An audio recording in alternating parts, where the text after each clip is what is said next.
once again. Jimmy here, everybody. So come to look at this VW Golf. We're just inside, started up. This EPC light that we see here, she says it is coming on and flashing, and the car is juddering and losing power. So I think the first thing we're going to do is take it for a quick test drive and see if we can replicate this fault.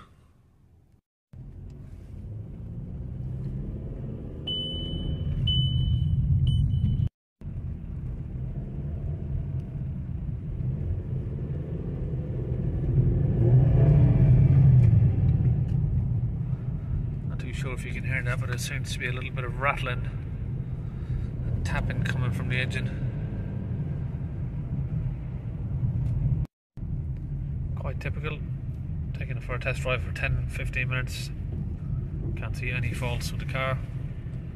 As she's saying, every time she takes it out, the EPC light comes on and the car doesn't want to drive. So we're just going to put some diagnostics on it.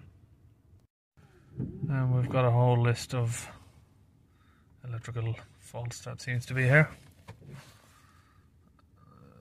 Let's start on the engine control module.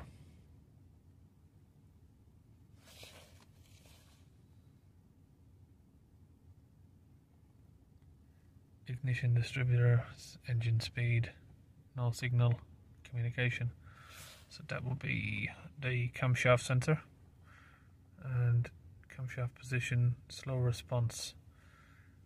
So yeah, both are related to the camshaft sensor here. These codes P0322 and this one P000A.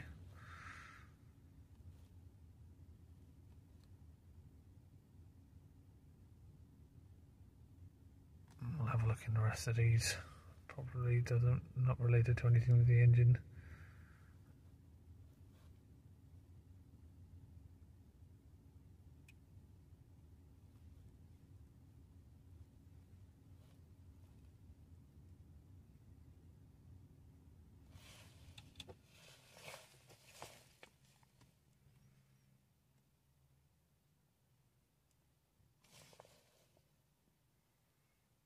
Central locking.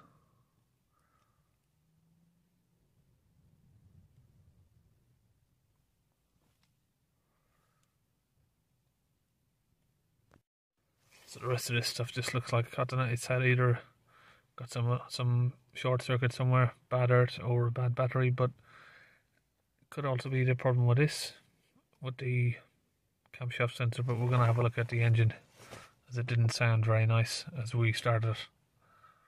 And after looking into the codes that were on there, one of them was the camshaft sensor, as you can see there, and the top one, after reading it, it's not the camshaft sensor, that one is the crankshaft sensor. A bit strange how both have intermittent signals dropping off, which means electrical problems. So we've cleared the codes and crankshaft sensor hasn't come back. Only one that came back immediately was the camshaft sensor, so we're going to replace that straight away, and if need be we can replace the the crankshaft sensor if that one comes back in the future. But at the minute it's not coming back, so we're going to just replace the camshaft sensor. Usually cam and crankshaft sensors both at the same time would give you an indication of something wrong with the timing, but it's not saying there's a correlation, or it's not saying there's a discrepancy between the two. It's just saying that the electrical signal has been lost, or there's no communication with the sensor itself. So it's just going to be a case of a dodgy sensor or dodgy plug wiring, but we're going to test that and replace. So we're just going to replace the camshaft sensor. Makes a lot more sense to just replace it. It's only about 20 quid rather than spending a lot of time going through the wiring harness and all of that. So we'll get that done and crack on with the rest.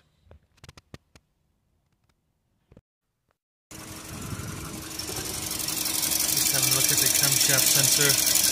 The wiring all looks okay. There's this sellotape over here, the vacuum line. So this pipe is not available at the minute, so I'm going to see if I can do a better repair than just some electrical tape. So what I've done here is put some heat shrink over both ends. Sorry, it's not zoomed in right there, but as you can see there now, that's airtight and that's a good seal. Stronger than it came from the factory, really.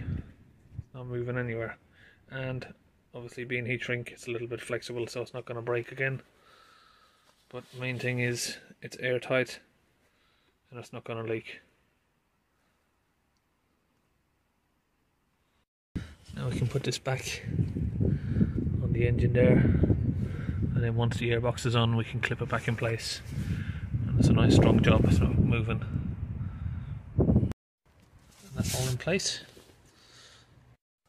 Now we're going to clear all of these codes, and I'm going to advise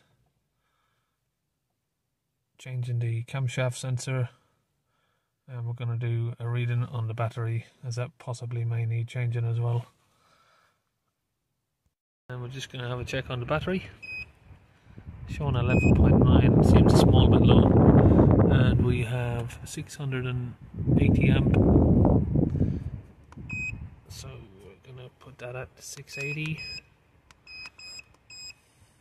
Oh, I went to 700 there, so we might need to check that again. Oh, and you can see there's only 200 cranking amps in the battery. It should be in 680. So the battery definitely needs replacing.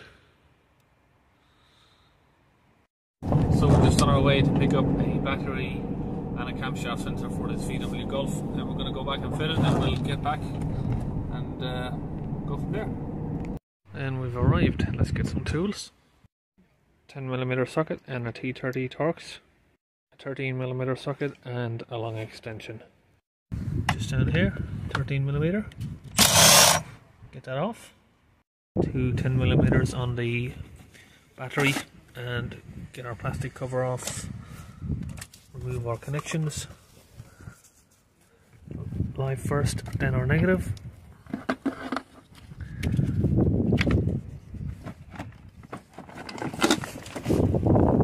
Out.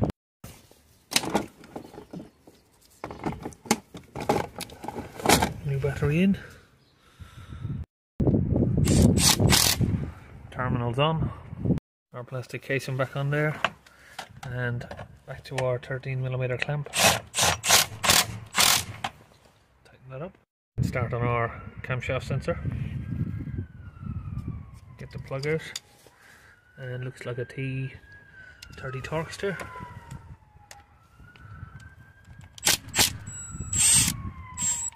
Get that out. Got our new sensor to go in, and it just sits over the cams and reads it as it goes around there. So we get that pressed down, bolt back in, and plug back. Let's put our engine cover back in place, and then come back around the side.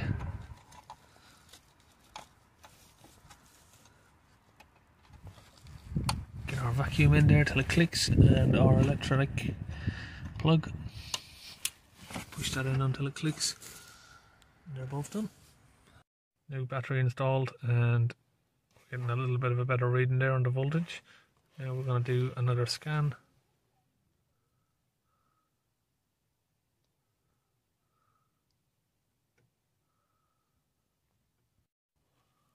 And we haven't got any faults here, so we're going to take it for a drive for 10 minutes.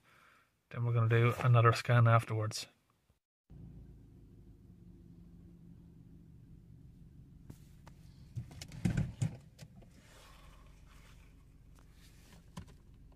And we've got the usual, after you've changed the battery on a VW, power steering and anti-skid, but once we drive it a little bit down the road, they should disappear.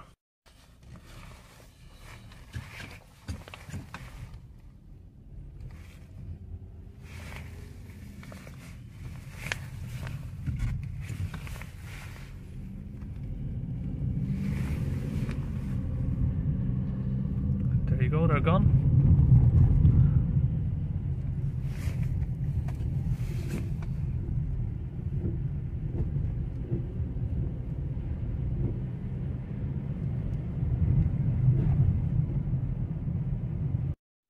And all seems well after the test drive. Now we're going to go back on here and start a new scan.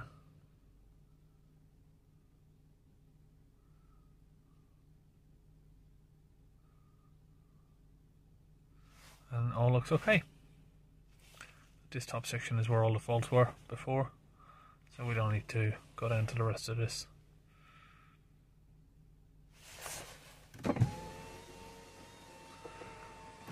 That's a job all done and finished. See you next time on one of our next videos.